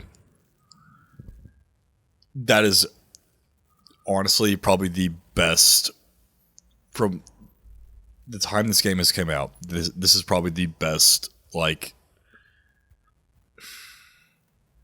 reason for me to play this game. Like everything that he just said, I get 100%. However, he says, where does he say it? Because we get it late in the game. Yeah. I'm already checked out. And I hate saying that. Because once again, I know it's a Kojima game, so like I'm inherently checked in as Cole. But as I'm checked in as Cole, the guy who loves Kojima podcast. Kojima. I think what you're like checked out is in like as a general consumer. As a general consumer, I'm checked out. Okay. And then all of a sudden, you know, like I find out all the hidden links and all of the missing puzzle pieces, and I'm brought back. Okay. But I mean, to me, bringing me back in was too late. As a normal consumer, and I'm not a normal consumer, and I realize that. Like I've got like Kojima stuff all over my apartment. I've got I've got a fucking tattoo. Yeah, yeah. Like I'm getting a Kojima tattoo, like soon. Same. Yeah, like we're all gonna have a cool like Kojima tattoo. But like for the common consumer, like this isn't enough, and I hate saying that.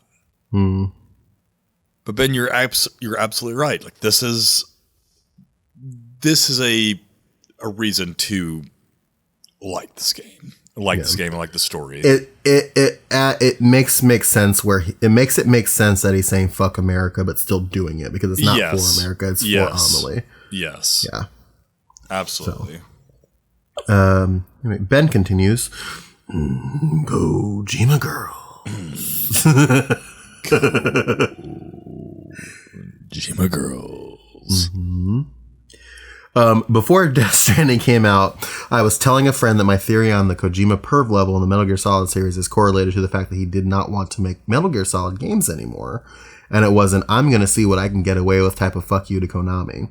The perv level in 1 and 2 wasn't too bad and somewhat appropriate for an espionage game.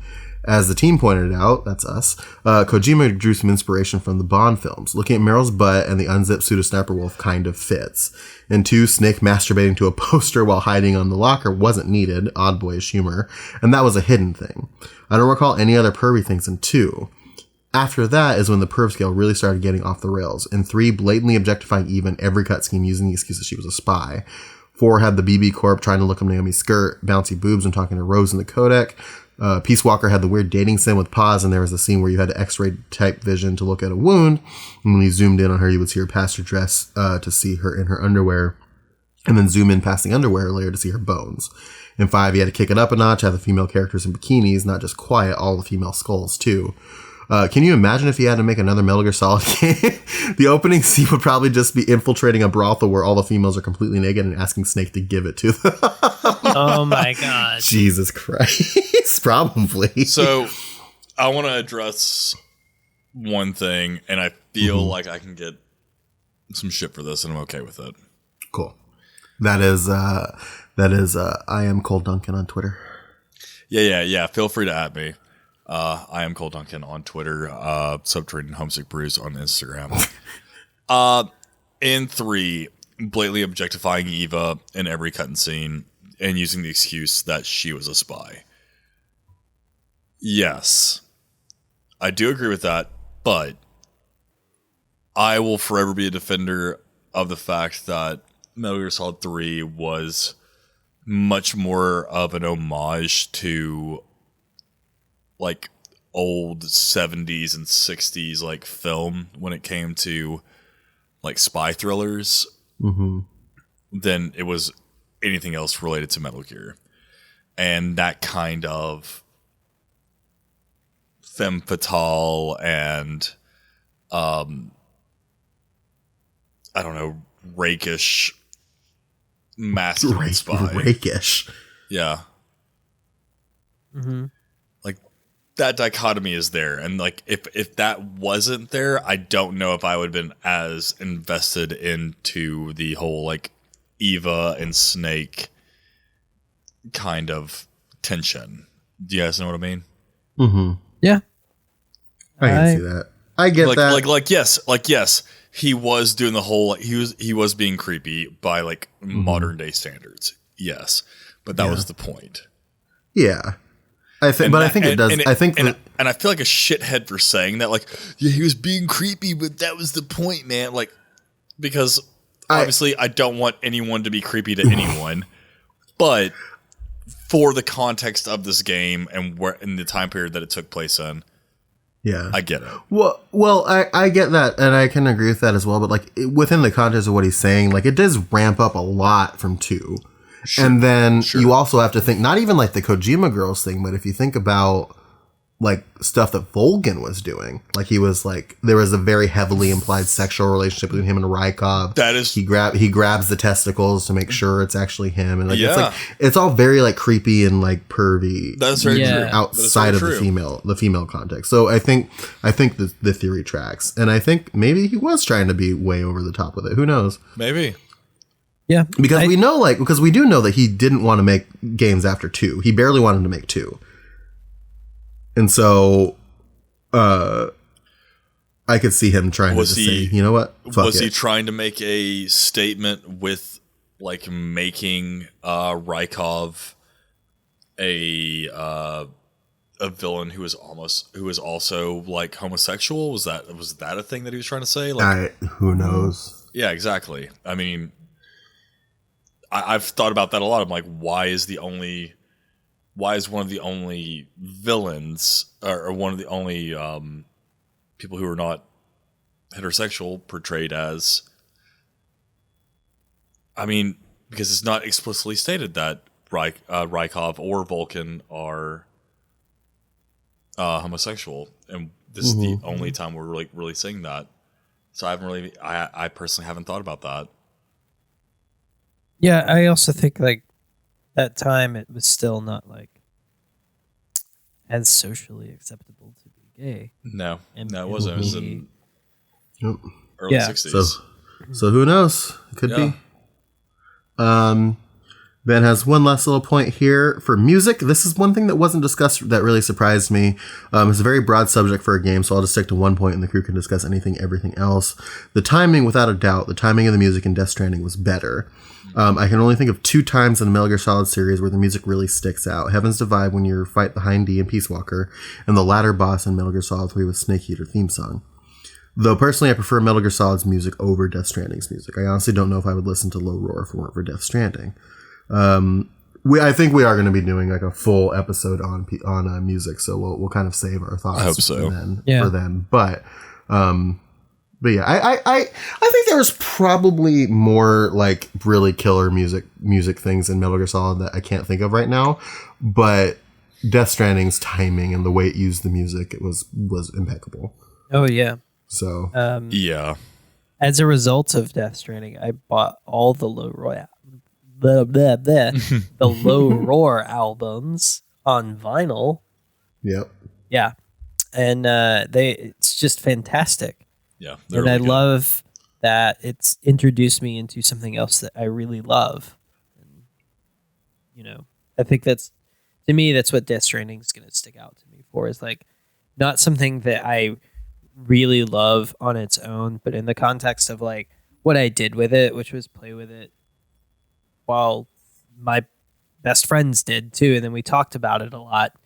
And the music that it introduced me to, and kind of the emotions that you felt during some of the cutscenes. Yeah. Yeah. I mean, hell, you were playing Low Roar whenever like I visited you in Nashville. Like 3 or 4 weeks ago. Oh, yes. That was really cool. Yeah. Ben says, "Peace out, crew and fam. You're pretty good. So keep on keeping on." You're pretty Thank good you. too, Ben. Thank you, Ben. So speaking earlier, we spoke about the Moose siblings. Love that so much. We'll start with Tom Moose, who wrote us some thoughts on Death Stranding after taking in the delights of an altered chocolate. We'll let your mind run wild. So yeah, Chris, if you'd like to start this letter from Tom. Yeah, sure. So Tom writes, the most realistic comparison to real backpacking Death Stranding has is when Sam will randomly stumble on the tiniest rock while in flat terrain. I've yet to test it, but I think they programmed it so that if you are using the camera to gaze ahead, say look up to the cool view of the mountain as you leave Lake Knot City, Sam is more likely to trip than if you have the camera angled down toward the ground. And nothing made me feel more like a backpacker than trying to enjoy the view when the terrain is easy and stumbling on the tiniest rock. I'll never test my theory after I finish The Witcher 3 in 500 hours or so. It's one of my favorite video games of all time. Yeah, in 500. Yeah. That's pretty on point for that as well. And he's not wrong either. Yeah. So, Cole? Yep. Yeah. Honestly, I don't think I've rolled my eyes so much during a video game. Sorry. Where'd I lie, though? Yeah, he's not wrong. Where'd I lie, though? When I first played through it, so many parts of the story fell absolutely flat for me.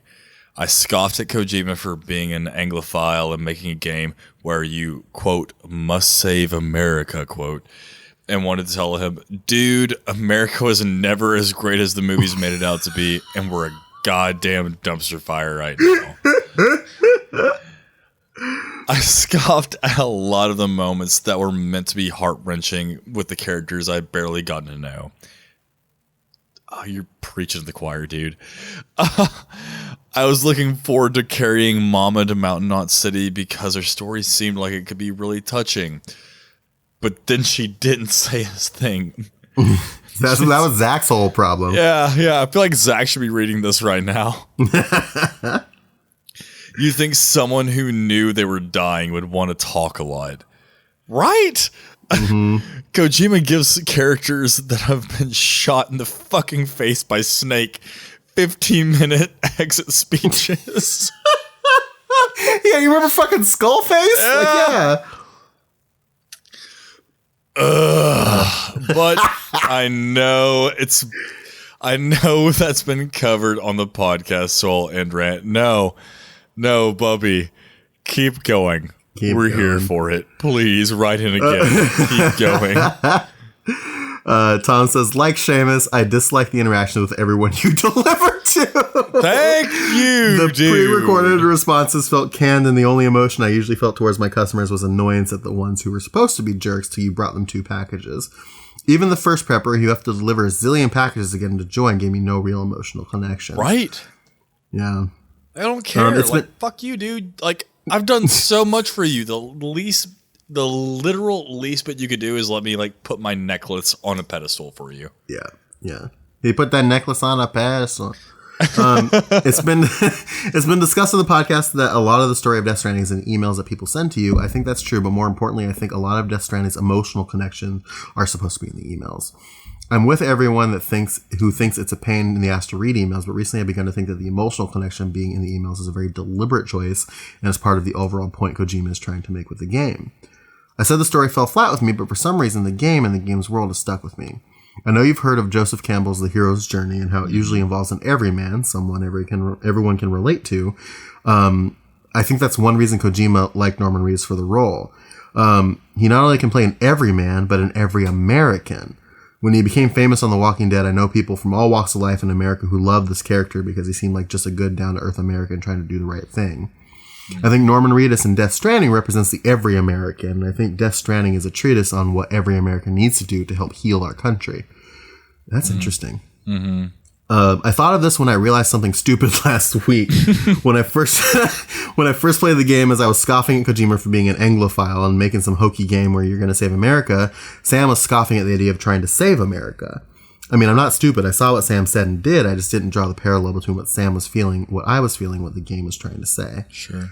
The game literally tells Sam, and therefore the player, that it is important to save America even if you don't like what it was or what it has become. That it's important to save the idea of America, that by coming together and working with each other, we can build a better world for everyone.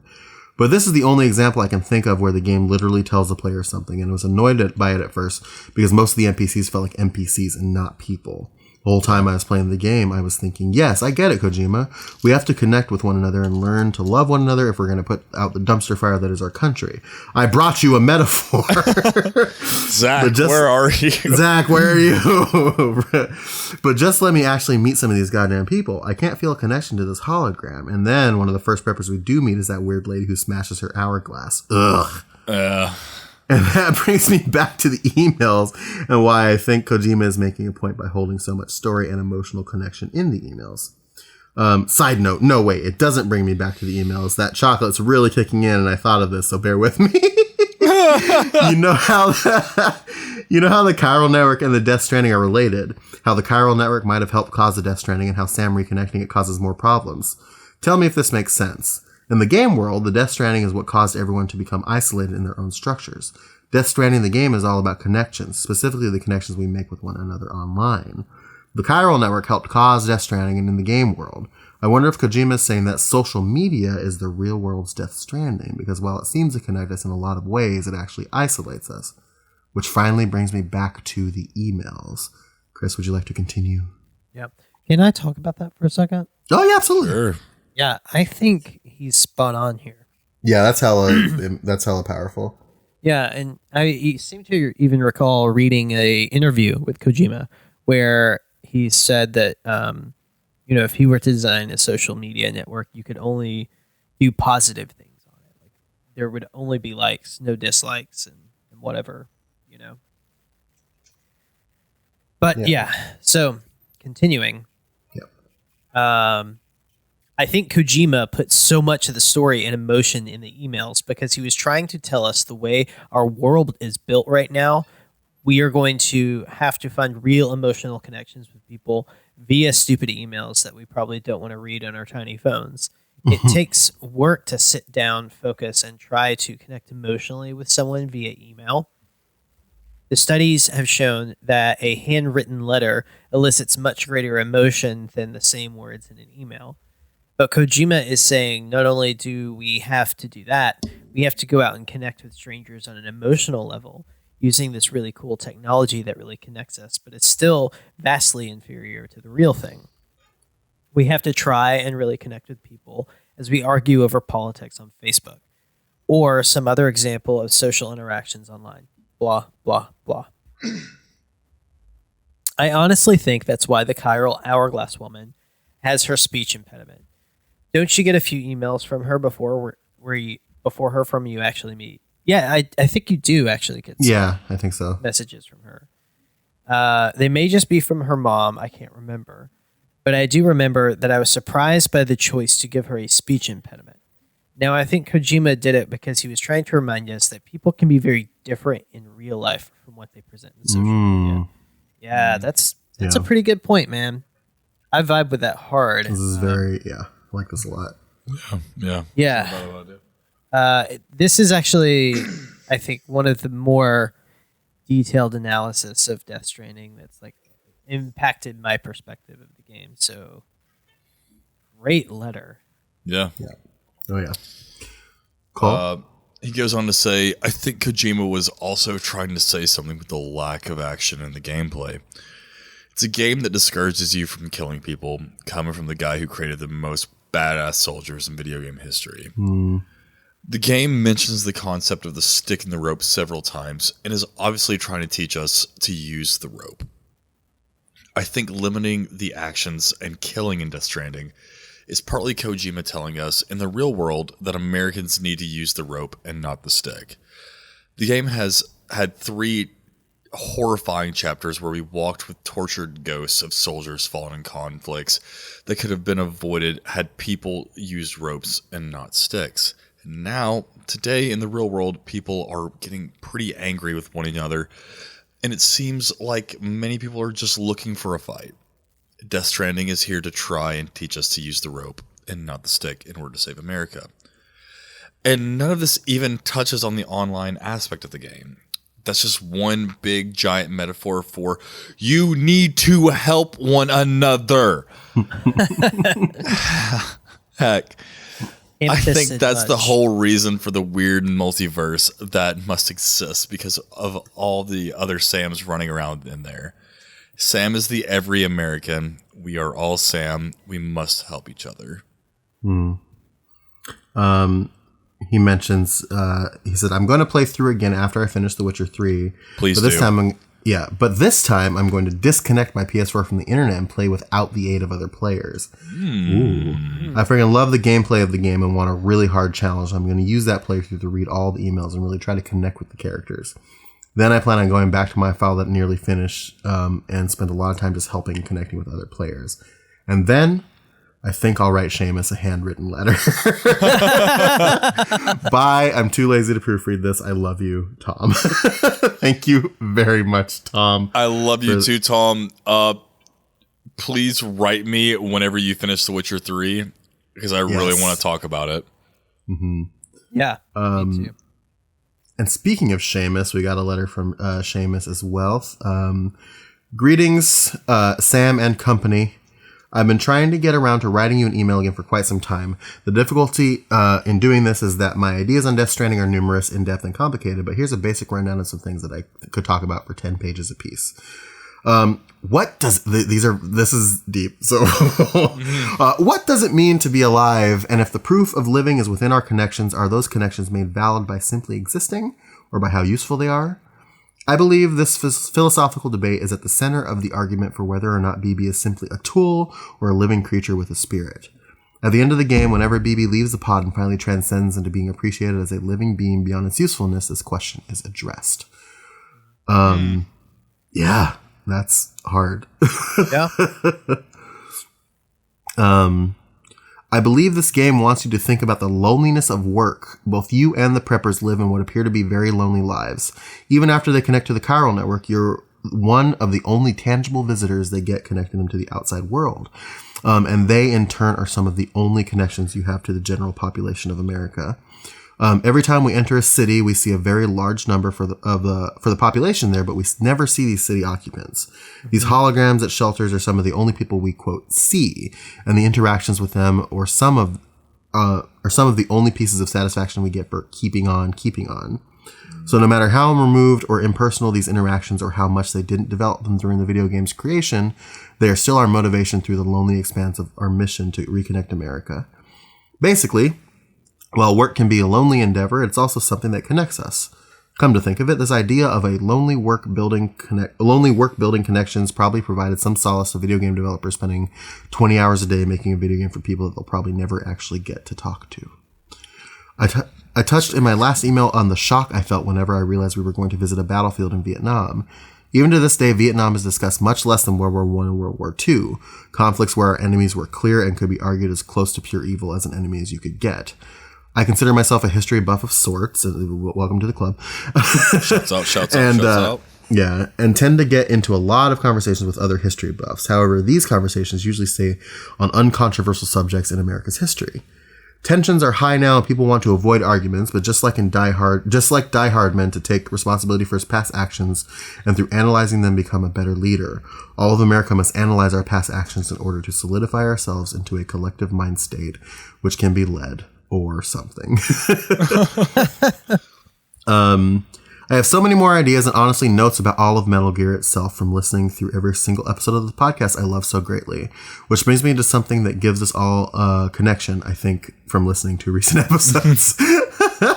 Our collective connection of our appreciation of well-cooked meats. Hell yeah. I fucking love this. For the past few years, 5 of my life, I've been one of the pitmasters at Haywood Smokehouse in Dillsboro, North Carolina. Oh, shit. Yeah. That being said, I would be honored if you would come by to let me know what you think of our brisket and pork and other smoked meats. Look us up. We just won an award from our Travel and Leisure magazine for the second year in a row, stating that we are the #1 barbecue in North Carolina. Another magazine or Seamus. something said we're the number 5 barbecue in the nation, and Yelp ranked us as number 43 nationally in terms of quality and service. I really don't have many details on these awards. That's due to the fact that I mostly just focus on the quality of the meat and don't have time to pay too much attention to the recognition it gets. But apparently, it's pretty good. Seamus, stop. And then he extends us like a very generous invite to come visit Dillsboro and eat at the smokehouse and have a drink. And you know what? I think that if we ever get a chance to be in that area, I think any number of us would love to come and hang out and try these delectable delights you prepare. He says that Dillsboro is like an hour away from Asheville, and like I go to Asheville like somewhat regularly. Like y'all here. could easily. Yeah, hell, Asheville's like 3 hours away from Athens. Like, hell, I could probably find a way to go through Dillsboro and like get to Asheville, and I'll travel for some like good food, and obviously for like to meet this cat. Yeah, well, absolutely. we could do a road trip. I could meet you in Knoxville. Are we doing boys trip number 2? Boogaloo? 2, yeah. No, we're doing boys trip 2 barbecue boogaloo. Oh yeah, we'll just record the whole thing and give it to the Patreons. Yeah, there we go. I'm okay with that. Yeah. And so they can witness the end of our friendship as we get ready to kill each other after being stuck in a car. Yep. I don't think I could ever get tired of you, Bubby. I do want to. Yeah, preface I want this. to talk about this. Seamus he's sent us another letter. I'm not gonna read here, but like kind of mentioning how he found us and kind of like the circumstances to which he listens to our podcast. Seamus is such like a cool dude. Very kind dude. And we recently had some interactions with him, with respect to the Patreon that was like, that I could not believe, personally. So I wanted to give him, because we did mention his name at the top of the episode. I did want to mention like, Seamus, you are fucking amazing. Oh, yeah, and thank you so much for like listening to our show and for like being a listener and such a cool person. And if you do ever figure out Discord, please join us on Discord. We would love to have you. For sure. Yeah. So thank you to Seamus. Thank you to Tom, Ben, Warren, Danny, and everybody else that listens to the show. All the people we thanked at the top from Patreon. Thank you all so much. We do this because of you, and we fucking love listening to you guys and reading your responses because, you know, we love hearing from you guys. I also want to thank, Tori Cortez, my best friend, obviously. OG mentioned on the Tori. Discord. Mentioned on the Discord. Lots of people have like wrote in and said like, "Hey, don't fucking change the name of the podcast." And we're not. Rest assured, we're gonna fucking do whatever the fuck we want as long as you guys like go along for the ride with us. Okay, we're gonna keep with doing it. Yeah, we're going to keep doing whatever, and we're going to keep doing it with you. So thank you guys so much for being part of this journey with us, and we really appreciate it. And we're looking forward to continuing along for as long as we can. So thank you guys. We're going to keep on keeping on. Keep it on. So as we mentioned, patreon.com/Metal Gear Mondays. We've got tiers up there that you can check out and consider donating to. Like I said, we mentioned that we're going to talk about the tornado stuff on Patriot Club. Episode 32 of the Patriot Club will be coming out soon. As you're listening to this, it's probably already out. But yeah, so check out all of that stuff there. All of our social media, Facebook, Metal Gear Mondays, Twitter at Metal Gear Monday, Instagram is Metal Gear Mondays. You can also check out our merch store, bit.ly/MGM store, and other various things like that. If you want to write us a letter for our next Outer Op, write us in, contact@metalgearmondays.com. And we will save it and read it on a future episode of the podcast. So yeah, thank you guys. Cole, where can they find you on the internet? So you can find me on the internet at on on Instagram at Subterranean Homesick Brews. On Twitter at I'm Cole Duncan, and on PSN at I'm Cole Duncan. And Chris, what about you? Where can they find you on the internet? You can find me on Instagram and Twitter at Chris Hampton II. PSN is Protodude, and Xbox is Protodude #7 for something.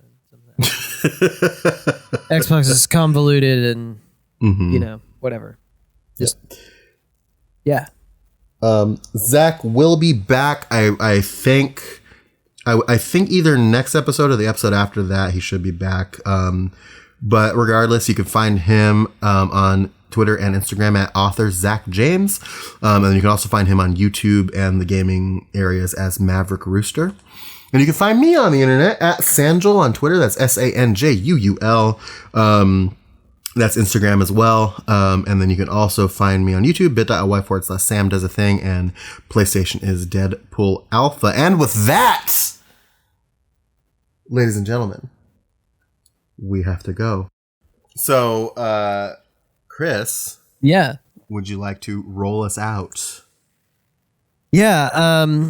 So I, think I'm going to roll out, but that we've had some power issues here in my neighborhood lately. Obviously. Lots of down power lines, that sort of thing. If we look into each other's hearts. Sorry. Power line, baby. Yeah. So I also had some issues with internet, and it was looking like I might not even be on here tonight, but I was able to get the power back on. Yeah. And I was trying to figure out what the internet issue was. Mm-hmm. Turns out it was just the box. Chris finally did an outro. Woo! He I'm did so it. proud of you, Bubby. I've graduated now. You have. Graduated. I'm an alumni. You are Thank an you. alumni. Yeah. And also, God. Oh, That's America. yeah, that's right. Anyway. Nah. No. Fuck you, Cole. I'm cutting. Oh, whoa. Keep it. Anyway. Keep it. I'm bleeping it and keeping that because I need to hear Chris say "fuck you, Cole" at the end of this podcast. Anyway, Just a buck.